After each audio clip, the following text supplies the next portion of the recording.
Hello నమస్తే. Telugu Desam party రెండవ list ని విడుదల చేసింది. తెలుగుదేశం పార్టీ చరిత్రలో ఎన్నికల షెడ్యూల్ రావడానికంటే ముందే ఈ స్థాయిలో అభ్యర్థుల ప్రకటన చేయడం చాలా తక్కువ సందర్భాల్లో చూసాం. ఇప్పటికే 94 మందితో జాబితా విడుదల చేసిన తెలుగుదేశం పార్టీ రెండవ జాబితాను ఈరోజు 34 మందితో విడుదల చేసింది.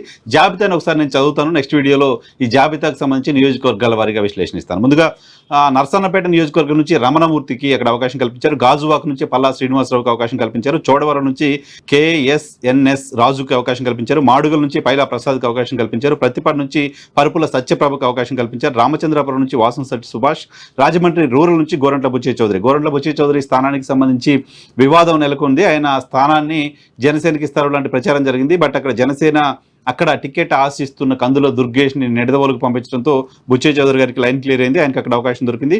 రప్పచోడవరం నుంచి మిరియాల శిరీష్కి అవకాశం కల్పించారు. కొవ్వూరు నుంచి ముప్పిడి వెంకటేశ్వరరావుకి అవకాశం కల్పించారు. దెందులూరు నుంచి చింతమనేని ప్రభాకర్కి అవకాశం కల్పించారు. చింతమనేని ప్రభాకర్ అభ్యర్థిత్వం పైన కూడా స్థానికంగా తెలుగుదేశం జనసేన పార్టీలకు సంబంధించిన నాయకులు అభ్యంతరం వ్యక్తం చేస్తూ వచ్చారు. ఎవరికి టికెట్ ఇచ్చినా పర్వాలేదు జనసేన టీడీపీలో, బట్ చింతమనేనికి మాత్రం ఇవ్వద్దు అంటూ అక్కడ దెందులూరులో ఒక భారీ సభని ఏర్పాటు చేసుకొని చింతమనేని వ్యతిరేకులు, టీడీపీ జనసేన పార్టీలో ఉన్న చింతమనేని వ్యతిరేకులు అక్కడ ఆందోళన చేసినప్పటికీ అధిష్టానం పట్టించుకోలేదు. చింతమనేని ప్రభాకర్కి అక్కడ అవకాశం కల్పించింది. ఇక రాజమండ్రి పార్లమెంట్ నియోజకవర్గం పరిధిలోని గోపాలపురం ఎస్సీ నియోజకవర్గంలో మద్దిపాటి వెంకటరాజుకి అవకాశం కల్పించారు. పెద్దకూరపాడులో భాష్యం ప్రవీణ్కి అవకాశం కల్పించారు. భాష్యం ప్రవీణ్ నిజానికి ఆయన చిలకలూరుపేట టికెట్ ఆశించారు, గుంటూరు వెస్ట్ టికెట్ ఆశించారు, అలాగే గుంటూరు ఎంపీ టికెట్ ఆశించారు. ఎటకేలకు పెద్దకూరపాటులో భాష్యం ప్రవీణ్కి అవకాశం కల్పించారు. భాష్యం ప్రవీణ్ నారా లోకేష్కు సంబంధించిన పాదయాత్ర యాక్టివిటీ మొత్తం చూస్తూ వచ్చారు. అక్కడ బొమ్మలపాటి శ్రీధర్ని పక్కకు తప్పించి అక్కడ భాష్యం ప్రవీణ్కి అవకాశం కల్పించింది తెలుగుదేశం పార్టీకి. గుంటూరు వెస్ట్కు సంబంధించి పిడుగురాళ్ల మాధవి అనూహ్యంగా తెరపైకి వచ్చారు. ఆమెకు అక్కడ అవకాశం కల్పించారు. గుంటూరు ఈస్ట్లో మహమ్మద్ నజీర్కి అవకాశం కల్పించారు. నజీర్ తెలుగుదేశం పార్టీకి సంబంధించిన కార్యక్రమాలు యాక్టివ్గా పార్టిసిపేట్ చేస్తూ వస్తుంటారు. గురజాల నుంచి ఎర్రపతినేని శ్రీనివాసరావుకి అవకాశం కల్పించారు. గురజాలలో అక్కడ జంగా కృష్ణమూర్తికి అవకాశం కల్పిస్తారు లాంటి వార్తలు వచ్చినాయి. వైసీపీ నుంచి ఇప్పుడు ఎమ్మెల్సీగా ఉన్నారు. ఆయన తెలుగుదేశం పార్టీలోకి ఇంకా చేరతారంటూ వార్తలు వస్తున్న నేపథ్యంలో ఎర్రపతినేని శ్రీనివాసరావుకి అవకాశం కల్పిస్తారు, ఆయన కల్పించకపోవచ్చు. జంగా కృష్ణమూర్తికి గురజాల స్థానాన్ని ఇస్తారు అంటూ ప్రచారం జరిగింది. బట్ ఎర్రపతినేని శ్రీనివాస వైపే అధిష్టానం మొగ్గు చూపింది. ఇక కందుకూరు నుంచి ఇంటూరు నాగేశ్వరరావుకి అవకాశం కల్పించారు. మార్కాపురం నుంచి మాజీ ఎమ్మెల్యే కందుల నారాయణ రెడ్డికి అవకాశం కల్పించారు. గిద్దలూరు నుంచి వైసీపీ నుంచి టీడీపీలో చేరిన అశోక్ రెడ్డికి అక్కడ అవకాశం కల్పించారు. ఆత్మకూరు నుంచి ఆనం రామనారాయణ రెడ్డి, ఈయన YSR Congress party rebel MLA, YSR Congress party నుంచి బహిష్కరణకు గురైన తర్వాత ఆనం రామనారాయణ రెడ్డి ఎన్నికల్లో కూడా ఆత్మకూరు నుంచి టికెట్ సాధించుకోగలిగారు. కొవ్వూరు నుంచి వేమిరెడ్డి ప్రశాంత్ రెడ్డి, వేమిరెడ్డి ప్రభాకర్ రెడ్డి రాజ్యసభ సభ్యుడు ఇటీవల తెలుగుదేశం పార్టీలో చేరారు. నెల్లూరు ఎంపీ అభ్యర్థిగా ఉన్నారు. ఆయన ఎంపీ అభ్యర్థి కాబోతున్నారు. ఆయన తన సతీమణికి కొవ్వూరు నుంచి టికెట్ను ఇప్పించుకోగలిగారు. ఇక వెంకటగిరిలో బీసీలకి స్థానాన్ని ఇస్తారంటూ ప్రచారం జరిగింది. బీసీ సామాజిక వర్గం నుంచి మస్తాన్ యాదవ్ ఒక టికెట్ ఆశిస్తూ వచ్చారు. గడిచిన 3 ఏళ్లుగా పార్టీ కార్యక్రమాలు ఆయన అక్కడ నిర్వహిస్తూ వస్తున్నారు. బట్ ఆయన పక్కన పెట్టి మాజీ ఎమ్మెల్యే గురుగుంట రామకృష్ణ కూతురు లక్ష్మీప్రియకి అక్కడ అవకాశం కల్పించారు. ఇక కడప జిల్లా కమలాపురం నుంచి పుత్త చైతన్య రెడ్డికి అవకాశం కల్పించారు. పొద్దుటూరు టికెట్కి సంబంధించి కూడా రకరకాల అంబిక్విటీ ఉన్నప్పటికీ అక్కడ వరదరాజు రెడ్డి మాజీ ఎమ్మెల్యే, ఆయనకి అవకాశం కల్పించారు. నందికొట్కూరు ఎస్సీ నియోజకవర్గం నుంచి జయసూర్యకి అవకాశం కల్పించారు. గిత్తా జయసూర్యకి అక్కడ అవకాశం కల్పించారు. ఎమ్మిగనూరు నుంచి జయ నాగేశ్వర రెడ్డికి అవకాశం కల్పించారు. మంత్రాలయం నుంచి రాఘవేంద్ర రెడ్డికి అవకాశం కల్పించారు. పుట్టపర్తి నుంచి పల్లె రఘునాథ్ రెడ్డి గతంలో అక్కడి నుంచి ప్రాతినిధ్యం వహించారు. ఆయన కుటుంబానికి మళ్ళీ టికెట్ దొరికింది. పల్లె సింధూరారెడ్డికి అక్కడ అవకాశం కల్పించారు. కదిరి నుంచి కందికుంట యశోదాదేవికి అవకాశం కల్పించారు.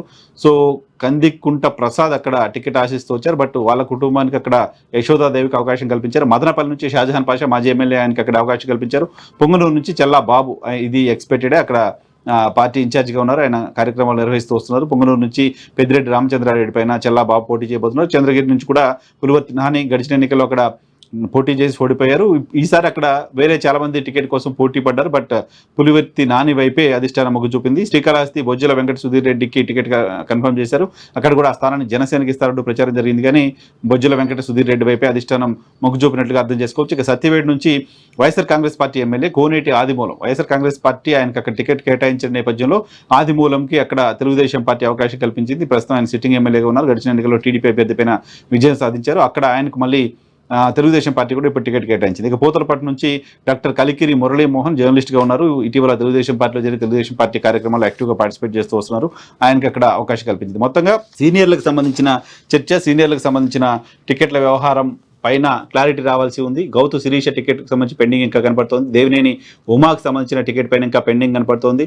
సో గంటా శ్రీనివాసరావుకు సంబంధించిన టికెట్ ఇంకా పెండింగ్ కనపడుతోంది. ఎరపతిరేని శ్రీనివాస్ మాత్రం ఇప్పుడు ఇక్కడ అవకాశం కల్పించారు, కానీ మిగతా టికెట్ల పైన ఇంకా క్లారిటీ రావాల్సిన అవసరం ఉంది. సో కడప అలాగే చిత్తూరు జిల్లాలకు సంబంధించి బీజేపీ జనసేనకి ఇచ్చే సీట్లు ఏంటి అనేది కూడా క్లారిటీ రావాల్సిన అవసరం ఉంది.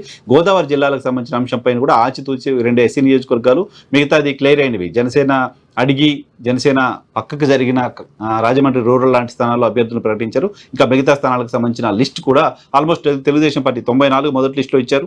సో ఇప్పుడు 34 ఇచ్చారు, అంటే 98, దాదాపు 128 స్థానాలకు సంబంధించి తెలుగుదేశం పార్టీ అభ్యర్థుల ప్రకటన ఆల్మోస్ట్ పూర్తి చేసినట్లుగానే భావించాలి. ఇంకా తెలుగుదేశం పార్టీ ఇవ్వాల్సిన లిస్టు దాదాపు 16-17 స్థానాలు మాత్రమే. 128 ఆల్రెడీ ఇప్పటికే ఇచ్చారు కాబట్టి ఇంకా ఇవ్వాల్సినవి 16 స్థానాలు. ఇంకో 16 స్థానాలకు సంబంధించిన అభ్యర్థులు మాత్రమే తెలుగుదేశం పార్టీ ప్రకటించాల్సి ఉంది. 16 స్థానాలు ఏంటనేది క్లారిటీ వస్తుంది. అయితే తెలుగుదేశం పార్టీ మొత్తం 128 స్థానాలకు సంబంధించి అభ్యర్థుల ప్రకటన పూర్తి చేసిన నేపథ్యంలో జనసేనకి ఇచ్చే స్థానాలు ఏంటి అనేది ఇంకా మనం ఎక్స్పెక్ట్ చేయొచ్చు. ఇవి మిగిలిన స్థానాల్లో మాత్రమే జనసేనకు అవకాశం కల్పించే పరిస్థితి ఉంటుంది. సో మొత్తంగా తెలుగుదేశం పార్టీ సెకండ్ లిస్ట్ను విడుదల చేసి ఆంధ్రప్రదేశ్లో అధికార పార్టీ కంటే ముందుగానే అభ్యర్థుల ప్రకటన చేసి ఎన్నికలకు మేము సిద్ధంగా ఉన్నామని ఒక ఇండికేషన్ ఇచ్చినట్టుగా అర్థం చేసుకోవాలి.